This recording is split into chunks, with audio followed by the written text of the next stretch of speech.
Kwiindaba zethu ngokuhlwa nje ibhunga leteksi kwisizwe iSANTACO eNtshona Koloni lihlabe ikhwelo lobunyengiswa kwazo zonke iinkonzo kangangeentsuku ezintandathu kweli phondo. You had a short. Did you see who discharged this short? Umhlobo kaSenzo Meyiwa umthokozi sithwala uthawuziswe ngemibuzo ngobungqina bakhe obuphikisanayo. Kwezemidlalo iJamaica ibhulela amasaka intshatshelo ezikhusela eNew Zealand yaye kuthi ngcu enqenqeni kaGroup G kwitumente yendebe yehlabathi yebhola yomnyazi eKapa.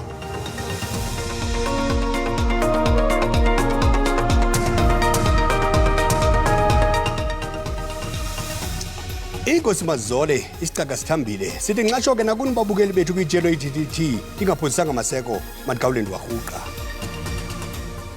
Ibhunga lemibutho yeteksi iSANTACO eNtshona Koloni lihlabe ikhwelo lokunqunyanyiswa kwazo zonke iinkonzo kangangeentsuku ezintandathu kweli phondo. Iiteksi eziqikelelwa kwi-12 lamawaka eNtshona Koloni azizukubathutha abakhweli abangamawakawaka abaxhomekeke kuzo. Ebutsheni bale veki ukunquzulena abaqhubi beeteksi kunye nabezomthetho kumbindi wesixeko saseKapa. In this province. Intlanganiso ibizinyaswe imibutho yonke emikhulu yeeteksi eKhayelitsha kuzo zonke iindawo ekusetyenzwa kuzo kulindeleke kuba kuqhutywe ugwayimbo de kube ngumhla wethoba kule nyanga. Oku kubonisa ukudana kumiliselo lwemithetho kamasipala emitsha yesixeko saseKapa. Ukususela ngoJanuwari izithutho ezininzi ziye zathinjwa ngokutsho kombutho iSANTACO. This was exacerbated by the increase in the number of vehicles that have been impounded. 6,000 in a space of 6 months, which is over 1,000 vehicles have been impounded every month. And that has resulted in the last 12 months, we have lost close to 1,000 of our taxes to the financing institutions. 488 by end of May, and between May and now, in addition to the 488, there's been 309 of our vehicles that are up for repossession as a direct result of the impoundment. Some of these vehicles are collected by the sheriffs from the pound because the operators are unable to release them. Isixeko sithi sifuna ukuphucula ukhuselo ezindleleni, imithetho yaso imele bonke abantu abasebenzisa izithuthi. Iibhasi ezimbini ubuncinane zitshisiwe enyanga kwaye uhola wendlela uN2 uvaleke ngaphakathi nangaphandle kweKapa. Abakhweli bavakalise ukuxhalaba. iSANTACO ithi izimisela ukuqhubeka neengxoxo nawo onke amanqanaba karhulumente. Ibhodi elawulayo yeSANTACO nabo bayimeleyo bebezimase intlanganiso. Amagqwetha kwityala lokubulawa kaSenzo Meyiwa aphawule ukukhabana kubungqina bomhlobo wexesha elide kaSenzo umthokozi sithwala. Phakathi kwemiba uthwala unika ubungqina bokuba weva izijongo ezimbini zompu ngobusuku besithwakumbe. Mahlanu amadoda ajamelene nezityholo kwityala lokubulawa kwentandane yeBafana ngo-2014. Uthwala undlale indlela ezavakala ngayo izithonga zompu, esinye ngethuba engaphakathi, esinye ngethuba sele ebalekele ngaphandle. You mentioned that when you were there in the kitchen during the scuffle, you had a short. Did you see who discharged this shot? Noma ngeke ngize ngisho ukuthi ngabona ukuthi ubani waqhumisa isibhamu kodwa iscuffle sasi between uSenzo nalomuntu ayiphethe isibhamu. Was that the only shot that you heard? Zuthu sokuqala ngasizwa sona lesi sikhathi ngisasendlini, esesibili ngasizwa on my way athi sengiphuma nje sengiphumile sengidlule ngisho ngasempompini. Uthwala uqudiswe ngemibuzo ngobungqina obukhabana nobo bommelwane wakwaKhumalo Khaya Ncatshe bokuba uMeyiwa wayithe tywaa phi emva kokuba edutyulwe. Ngiyacabanga ukuthi umfana waka Ncatshe wangena after mina. So mina ngafikela kuyena uSenzo. The only time engasuka eduze kwaSenzo was when ngiyovulela uTumelo. Ngase ngibuyela kuyena uSenzo. Okwahlatywe imibuzo nge-SMS ekholelwa kuba yathunyelwa ngulongwethwala eyithumela kuthwala uthile wesibini nefundeka ngolhlobo uSenzo ubhubhile bamdubule phambi kwethu. I put it to you, said that is contrary to the content of the SMS that he sent to Twala too. Njengoba sengishilo ukuthi ngiyacabanga nami bengishilo ukuthi uLongo wayephumile. So le SMS njengoba isende uyena uLongo, even though uyasho ukuthi you are putting it to me, but akayizele yena azoyichazela yena le SMS ukuthi ithini yona. Isaqhuba ke kambe inkqubo yokupheka ngemibuzo ingqina. Inkundla ephakamele yaseMgungundlovu Ndlovu inika umtshutshiso ophezulu Advocate Billy Downer kunye nentatheli uKaren Moore isigunyaziso sokuthotyelwa kwezigwebo nesinyanzelisa ukuthotyelwa kwezigwebo sangaphambili sejaji ezintathu esibekela bucala ukutshutshisa kwaMnumzana Jacob Zuma isisibini. Umnumzana Zuma ubesicacisele isicelo esingxamisekileyo sikaDowner noMorgan ukwayalelwe inkundla ukuba ahlawule indleko. Eki ephelileyo uDowner noMorgan kwisicelo sabo sokufuna isigunyaziso sokuthotyelwa kwesigwebo nebesichotshelwe zijaji ezintathu bavakalise ukuba ukuvela kwabo kuthutshiso lwabucala lukaZuma kwakudala umonakalo ongenakulungiseka kubomi babo. Ijaji zigwebe ngecala labo namhlanje zisithi isigwebo sangaphambili somhla we-7 kuJulayi simile kwaye asixhonywanga de kugqitywe ngesicelo sokubhena. Ijaji zikwagwebe ngelithi okaZuma makahlawule indleko zenkundla. Kwisigwebo inkundla ibekele bucala isamani zikaZuma zotshutshiso lwabucala ngakuDowner noMorgan yakwamthintela uZuma ekumiseleni okanye aqhubeke notshutshiso lwabucala ngakwesisibini. Utshutshiso lwabucala lukaZuma lusukela kwizityholo zokuba uDowner noMorgan bavuzisa incwadi kagqirha imfihlo ngelixa kwakuvavanywa ityala lentengo yezixhobo likaZuma. Emva kwesigwebo sangaphambili uZuma wavakalisa ukuba uzimisele ukubhena nto leyo esenokwenza ukuba impumelelo yanamhlanje kaDowner noMorgan ibe yethutyana. Indirectly, what has taken place is that the legal actions of Ms. Karen Moore and Advocate Billy Downer of trying to say we do not want to appear in court on Friday have been dealt a blow, because by simply submitting or asking the court to fast track or jump the step of the notice of leave to appeal, if you want to overstep that, if you want to overcome that, all that President Jacob Zuma needs to do is to file his notice to appeal today and they'll be forced to come back tomorrow.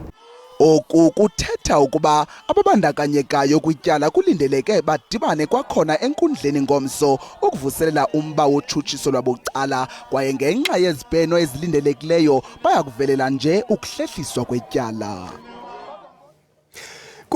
Kunconyiwe ukukhula ngokuzinzileyo kwecandelo lobuchwepheshe kweli ngumphathi wezoqhagamshelwano nobuchwepheshe uMnumzana Mundle Gungubele ebethetha kwintlanganiso iBRICS Business to Business ezinyezwe ngabaphathiswa bezoqhagamshelwano eKapa. Ukukhuthazwa kwe-B2B libhongo kumazwe eBRICS, umphathiswa uGungubele uthi ikhonkco losomashishini ababambiseneyo kuqabela ngaphezulu kokuba ilizwe lime ndawoni ehlabathini kunye nokwahlukana kweelwimi ezithethwayo, nakubeni ikhona imingeni yezoqoqosho kweli, kodwa kubonakala uhlumo kwiinkampani ezininzi ze-ICT, uqala kwezincinane ezisakhulayo esele zikhulile ukuya kwimizimveliso. Uqhube wathi icandelo le-ICT kweli lelinye lamacandelo athandwa ngabatyalizimali kweli lizwekazi Afrika. Our advanced digital ecosystem is powered, amongst others, by more than 300,000 kilometers of fiber laid all over the country by public and private sector stakeholders. Ngo-2021 icandelo lezoqhagamshelwano nobuchwepheshe langenisa imali ekwi-243.6 billion rand. South African Connect program is a collaborative effort by the private sector and our state-owned enterprises and aim to connect 5.8 million households, 8,520 schools, 1,764 hospitals, 3,967 clinics, 567 libraries, 8,241 traditional and tribal authority centers. All these will be connected to the internet. Umphathiswa uGungubele ukwathe unethemba lokuba eliqonga lakusebenza njengesixhobo sokuqinisa intsebenziswano yosomashishini boqoqosho bamazwe eBRICS. Kwalapha ezindabeni basaphila ngokungcungutheka abahlali basemqhekezweni emthanda sizigana kwezithe gqolo zokudlwengulwa nokuphangwa kodwa masuma umntwana evenkileni kuqala.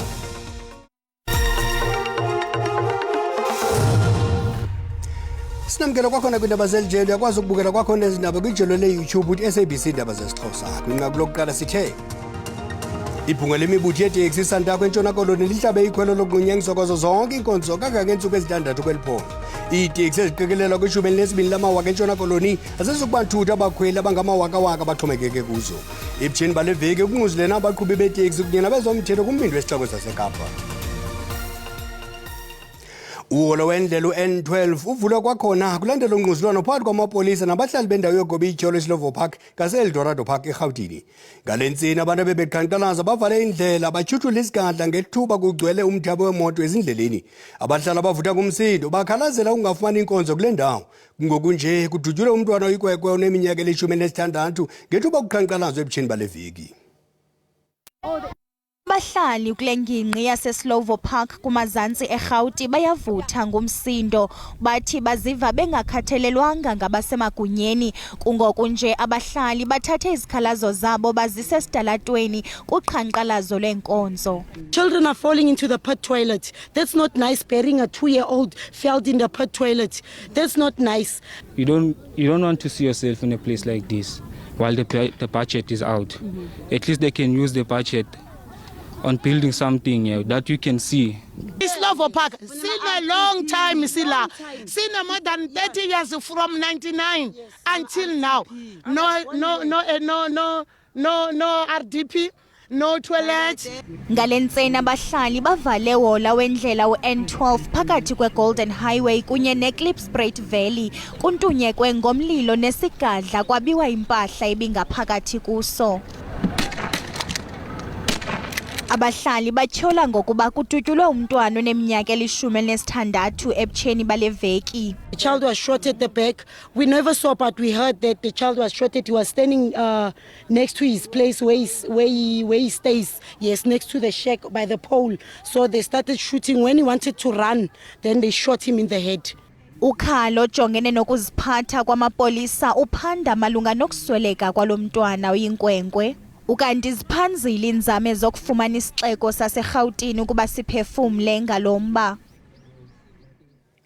Abafundi abangama-22 beekhampasi ezintathu zeYunivesithi yaseFreystata babanjiwe emva kokuqhankqalazo linobundlobongela.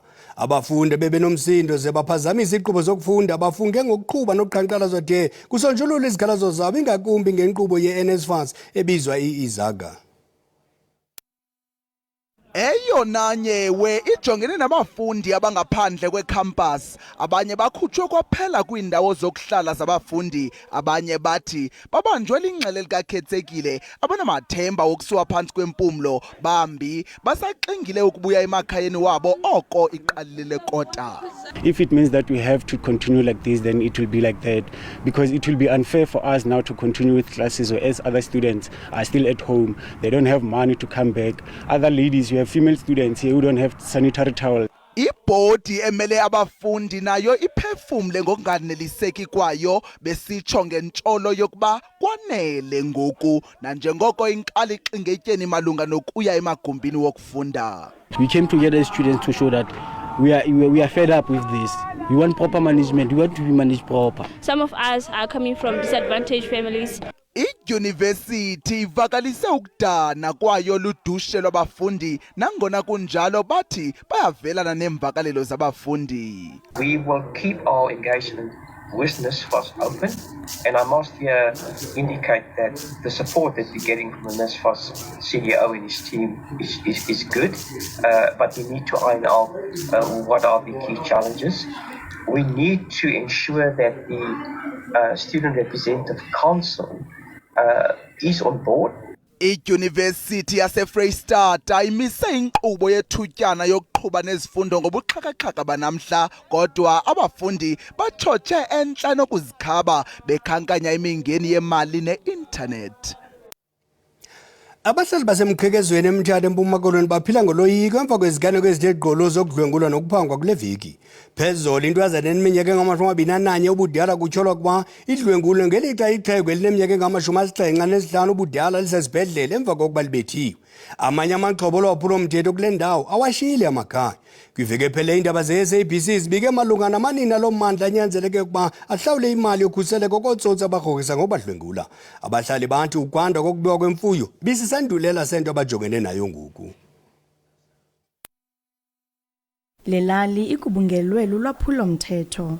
Phezolo kuqhekezelwe imizi emithathu. Kutyholwa ukuba kwezi ziganeko kuchaphazeleka umama oneminyaka engama-63 kunye notata oneminyaka engama-75 kwaze kwadlwengulwa intombazana eneminyaka engama-21. Okokuqala ndakudala ndavincelwa ndakuthatha inkomo neebhokhwe yonke into ndandifuyile nditshatshile indoda ngashiyeka abantwana bebancinci andiqali oluhlukumezo ukudibana nalo. Uba ke ngongathi urhulumente andinoxoka ndithi makenze intoni na hayi andizazi uba mna ayisendim hleli nje ndiyancangcazela naxesha nini. Ndaqhekezelwa kakabini. Okokuqala bathi ifowuni imali ndatha imali andinayo bandibetha. Babetha nomntana wam ona 18 years bamthatha bafuna umdlwengulela kulandlu qha ke waye wasindiswa ndim ngoba ndaye ndakhala ndabethwa ke emlenzeni siscrap ndiyaqhwalela. Ulwaphulo-mthetho kule ndawo lunegalelo kwinkqubo yokufunda nokufundisa ngoba abantwana abaninzi bayayeka esikolweni ngenxa yale nto yenzeka apha emqhekezweni yovingcelwa bathathwe ifowuni babethwe. Amapolisa asaphanda kwaye akukabikho ngxelo yabantu ababanjiweyo. NdinguNomzwanele Mngoma kwiindaba ze-SABC emqhekezweni eMthatha. Abahlali base-Westland e-Atlantis ngaseKapa bavakalise inkxalabo ngokugcwala kwenkunkuma kwingingqi yabo. Bathi oko beqokelela inkunkuma isithuba esingaphezulu kwenyanga oko ingathuthwa inkunkuma. Kutyholwa ngokuba iqalise ukungathuthwa inkunkuma emva kokuphelelwa kwesivumelwano sikanokontrak obethutha inkunkuma kule ngingqi. Le dolophana yase-Westland e-Atlantis imalunga nomgama ongangeekhilomiters ezingama-40 ngaphandle kumantla eKapa. Abahlali kule ngingqi basebenzisa iiplastiki zenkunkuma bazifaka kwiikhonteyina ezisecaleni kwendlela. Zithi zizothuthwa ziiloli zokuthutha inkunkuma. Iinkokheli zasekuhlaleni kunye nabahlali bathi le meko iqale ukuwohloka xa ikontraka yeeloli ethutha inkunkuma iye yafika esiphelweni. Umdaka yonke indawo eyona nto isikhathaza kakhulu ngabantwana abangakwazi nohamba. Abantwana abangakwazi nohamba nje abantwana bafumana ijams kule ndlela. Ingichaphazela kakhulu mna mntu uhlala apha phambi kwayo. Mna ndihlala phambi kwayo mna nomntana ongaphakathi. Umntana mandimkhuphi ngaphakathi endlini because of ndoyika into yobana arhawuzelelwe and ke kukho neempuku ezibaleka zingene ezindlini asazivula izindlu. Ilanto zithe i-contract zabo zizaterminator banikwe inotice from 1st kaJuni uyempela nyanga kaJuni. Salindela kuba ngabe ngelo xesha yabe seyilungisiwe ikhampani ezawuteka over from bona baclean baqhubeke baclean.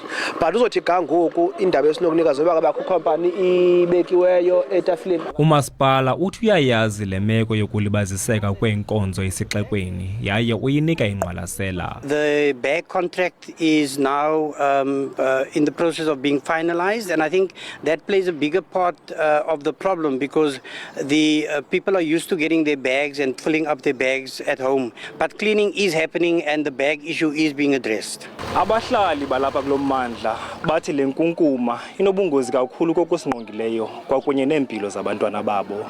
Bathi kuba kuxozwa mphini wumbi ke bazawushiyeka bengenalo elinye icebo koko baqhankqalaze okanye bagwayimbe. Athule Joka kwiindaba ze-SABC ndise-Westland e-Atlantis. Kwezemidlalo iJamaica ibhulela amasaka intshatshelo ezikhusela eNew Zealand ngamanqaku ayi-59 kwayi-48 yaye kuthi ngcu enxichweni kaGroup G kwitumente yendebe yehlabathi yebhola yomnyazi eKapa. Ukanti nakubetha iProteas bethe iUganda ngamanqaku ayi-52 kwayi-50 bekufuneka ziphumelele ngamanqaku ayi-64 kuze zidlulele kwisemifinal.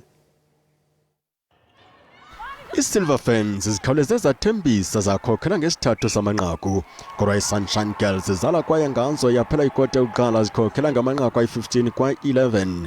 Zibe intubila iSilver Fans kwikora yesibini khe zaphambilana kunjalo nje ngamanqaku ayi-12 kwa-11.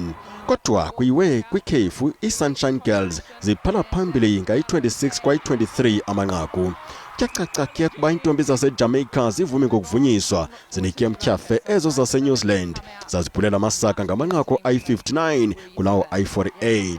Biluloyiso lokuqala kambe olu lwe-Sunshine Girls ngakwi-Silver Fans kwitumente yendebe yehlabathi.